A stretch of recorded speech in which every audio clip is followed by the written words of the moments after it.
Assalamualaikum warahmatullahi wabarakatuh. Saya Surasita dari jurusan Tadris Fisika 6B akan menjelaskan materi tentang fluida dinamis.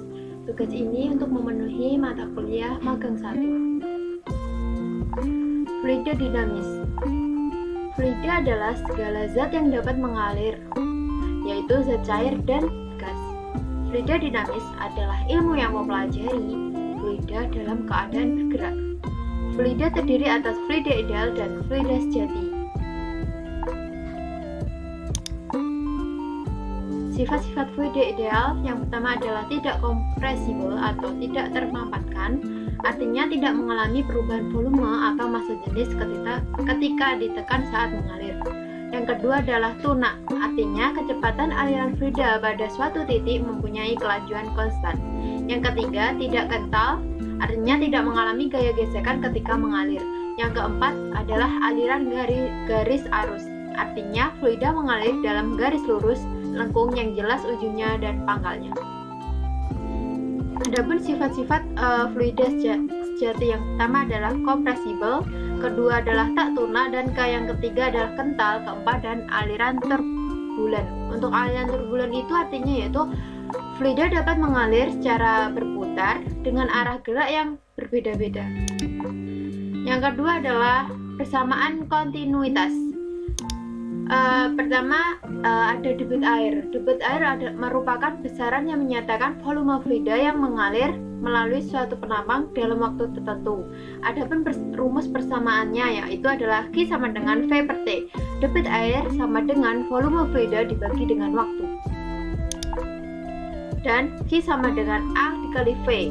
Jika diketahui luas penampang dan volume, maka persamaan rumusnya menjadi Q sama dengan A dikali dengan V, luas penampang dikali dengan kecepatan aliran. Persamaan kontinuitas menjelaskan bahwa massa fluida yang masuk ke dalam suatu penampang akan keluar di ujung penampang lain dengan massa yang sama. Oleh karena itu, debit di seluruh titik penampang adalah sama. Untuk selanjutnya di sini ada contoh gambar mengenai fluida dinamis. Ini ada A1, V1, A2, V2 dan A3, V3. Ini untuk persamaannya kita mencari debit air di sini. Jadi V1 kali A1 kali V1 itu sama dengan A2 dikali V2 sama dengan A3 dikali V3. Debitnya sama. Lalu ada perbandingan kecepatan aliran fluida dengan penampangnya yang memenuhi persamaan sebagai berikut. F1 per V2 sama dengan A2 per A1. Itu sama dengan R2 per R1 pangkat 2 sama dengan D2 per D1 pangkat 2. Debit aliran dapat membangkitkan suatu daya oleh energi potensial fluida dari suatu ketinggian. Dengan rumus P sama dengan Rho Q GH. P adalah daya, Rho massa jenis fluida, Q debit aliran fluida, dan H adalah ketinggian aliran fluida. Adapun hukum Bernoulli yang berlaku pada fluida dinamis. Tekanan fluida dan kelajuan fluida pada pipa mendatar dijelaskan oleh azas Bernoulli sebagai berikut. Pada pipa mendatar, tekanan fluida terbesar ada pada bagian kelajuan airnya yang paling kecil diameternya melebar. Pada pipa mendatar, tekanan fluida terkecil ada pada bagian yang kelajuan airnya paling besar atau diameter menyempit. Hukum Bernoulli persamaan Bernoulli menyatakan bahwa jumlah dari tekanan energi kinetik per volume dan energi potensial per volume memiliki nilai yang sama pada tiap titik di sepanjang suatu garis arus. Jadi ini dapat dirumuskan P1 ditambah 1 per 2 P Rho V1 pangkat 2 ditambah Rho GH1 sama dengan P2 ditambah setengah Rho V2 pangkat 2 ditambah Rho GH2. Hukum Bernoulli dapat diterapkan dalam dua kasus, yaitu fluida statis dan fluida dinamis. Untuk fluida statis nilai V itu sama dengan 0. Pada persamaan Bernoulli dirumuskan sebagai berikut: P1 min P2 sama dengan rho G H2 dikurangi H1. Untuk fluida dinamis pada pipa mendatar dengan H sama dengan H1 sama dengan H2 persamaan Bernoulli, P1 min P2 sama dengan setengah rho P2 pangkat 2 dikurangi V1 pangkat 2. Untuk penerapan hukum Bernoulli sendiri, ini ada teorema Torricelli. Jika suatu wadah yang berhubungan dengan atmosfer bagian atasnya kemudian memiliki lubang yang lebih kecil dari penampang wadah di bawah permukaan fluida, maka kelajuan semburan fluida sama dengan kelajuan gerak jatuh bebas benda. Ini merupakan gambar dari pernyataan Torricelli. Persamaan yang berlaku di teori Torricelli ini sama dengan V2 sama dengan akar dari 2G H1. Untuk penurunan persamaan teori Torricelli ini ada Q sama dengan A2 akar 2GH1. Untuk X maksimal sama dengan V dikalikan T. Untuk Q sama dengan 2 akar H1 dikali H2. Untuk T maksimal sama dengan akar dari 2 kali H2 per G. Tabung Venturi ini merupakan sebuah pipa yang memiliki bagian menyempit. Venturimeter adalah suatu alat yang dibuat berdasarkan konsep tabung Venturi yang digunakan untuk mengukur kelajuan fluida. Venturimeter ini terdiri dari dua, ada Venturi tanpa manometer atau pipa Venturi dan Venturi dengan manometer. Untuk Venturi dengan tanpa manometer gambarnya seperti ini. Untuk Venturi dengan manometer ini gambarnya seperti ini. Untuk Venturi dengan tanpa manometer itu berlaku persamaan sebagai berikut: P1 min P2 sama dengan setengah rho P2 pangkat 2 min F1 pangkat 2 sama dengan rho GH. Untuk kecepatan aliran dapat dihitung sebagai berikut dengan hubungan dengan persamaan kontinuitas sebagai berikut.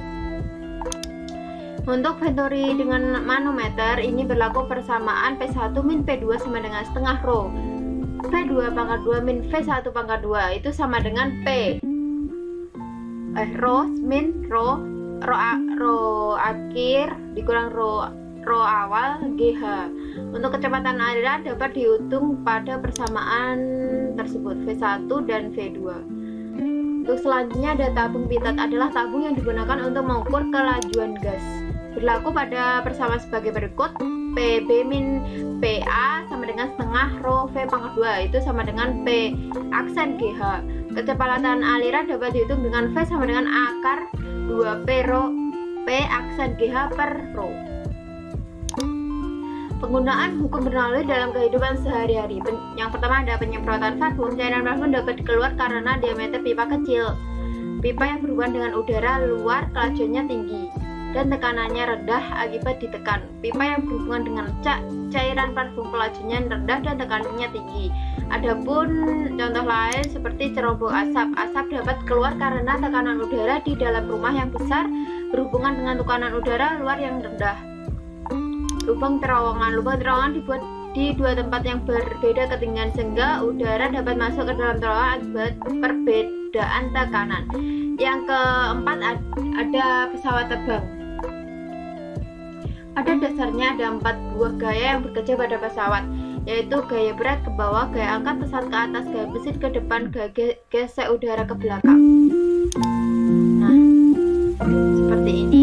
Syarat agar pesawat terbang dapat terbang itu V2 harus lebih besar dengan VB, VA harus lebih besar dengan VB, dan tekanan A harus lebih besar dengan tekanan B harus lebih besar dengan tekanan A. Syarat bagi pesawat agar bisa terbang saat mengudara sebagai berikut. Yang pertama adalah tinggal landas, take off. F angkat itu harus lebih besar dari W itu berat. Untuk terbang konstan, F angkat itu harus sama dengan W. Untuk mendarat itu V angkat harus kurang dari W. Berlaku persamaan sebagai berikut: FB min FA sama dengan PB min PA kali A. FB min FA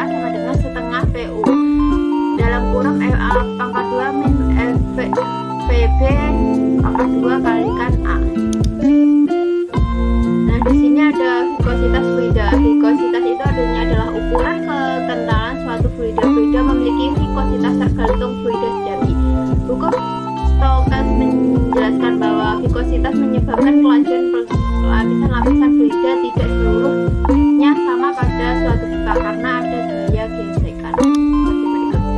Di dinding pipa ini kelajuan fluida dapat mencapai nilai F sama dengan 0, sedangkan pada pusat penampang terdapat kelajuan terbesar. Gaya gesek suatu bola yang bergerak dalam fluida sejati dapat dirumuskan sebagai berikut. F besar sama dengan 6 Pi konsekuensi dikalikan R yang merupakan jari-jari dikalikan dengan V adalah kelajuan bola. Kecepatan terminal adalah kecepatan terbesar atau terbesar konstan yang dialami benda yang jatuh bebas dalam suatu fluida sejati atau kental. Kecepatan terminal ini terjadi ketika gaya benda atau gaya ke atas fluida dan gaya gesek fluida berada dalam kesetimbangan. Kecepatan terminal dapat dirumuskan sebagai berikut. Vt sama dengan G kali A VA dikalikan dengan rho B min rho F tutup kurung per 6 Pi koefisien dikalikan dengan R yang merupakan jari-jari bola. Kecepatan terminal untuk benda berbentuk bola dapat dirumuskan sebagai berikut. Ft sama dengan 2/9 R⁻2 G per koefisien dikalikan dengan rho B min rho F kurung tutup. Baik, terima kasih. Berikut adalah penjelasan dari saya mengenai fluida dinamis, dan apabila ada kurang lebihnya saya mohon maaf. Wassalamualaikum warahmatullahi wabarakatuh.